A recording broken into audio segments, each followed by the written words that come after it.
Ja, får en bra, en fin inngang til svingen. Fin linje. Helt på det viktigste rikpoengene.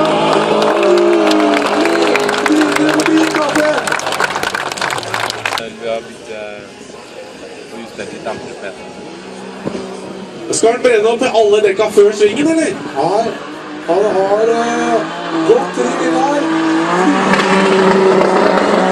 Og holder sladden langt ut på nettet av fotkontra.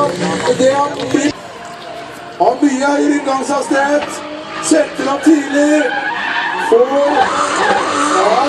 sterke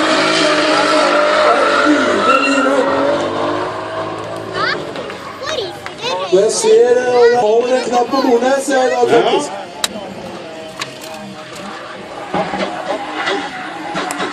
Nei!